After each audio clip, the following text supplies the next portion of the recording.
I suppose I was deeply invested in Sherlock Holmes when I was a lad. Before I could write, I was or read.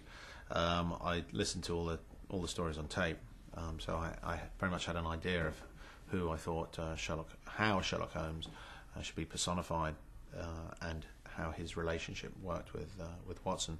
So the challenges really, in my experience thus far, usually take care of themselves. Once you have an idea, then it's just making sure that you can somehow make that idea articulate to the heads of department there around you. Robert and I think, shared a very similar point of view as to how Sherlock should become manifest. But also what happens is that you literally turn up on the day, and as you turn up on the day, within a couple of minutes you just find your position, and from that position everything else kind of flows from that space. As long as you come to work with a plan and with a map and an idea of exactly how Sherlock should be, then of course you can go off piste a bit, and then what happens is it has flexibility. But you need to have the discipline to constrain the character. But once other people have opinions and that they have to make manifest that character, then what happens is it starts to grow and it starts to develop nuances and so on.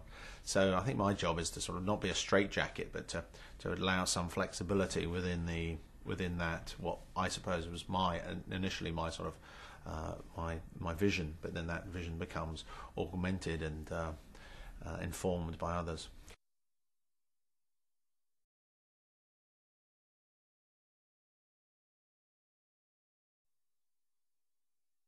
Well, I'm his biggest fan, but funnily enough, one of the things I, I drew most from this experience is actually my relationship with Robert, because it was, we had our challenging moments, but the thing is that Robert's big enough to own his truculent moments, and thereby he and I became very close.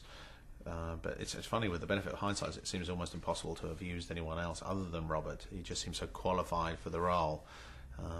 So it really, I didn't really choose Robert. Robert just sort of happened. I was speaking to him about something completely different, and I was asking him who he thought Sherlock Holmes should be, and then from there it just suddenly realised I was talking to Sherlock Holmes. It's funny how that all transpired.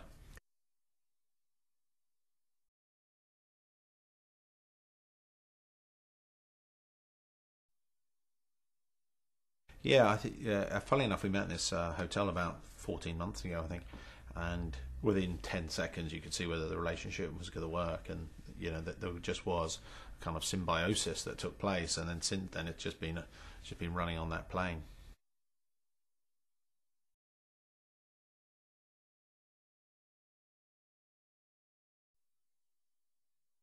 Well, I always thought Conan Doyle had a sort of very cinematic approach towards Sherlock Holmes. It just feels like it's a popular character and a popular relationship, and it was designed to. My feeling is it was designed. If the cinema existed, then Conan Doyle was writing for the cinema. So I think it's inherent that he's broadly accessible. And what we've tried to do is make a sort of broadly accessible, entertaining, but nevertheless surprising film. So that's what I've intended to do. We'll find out whether I succeed in a few weeks, I suppose.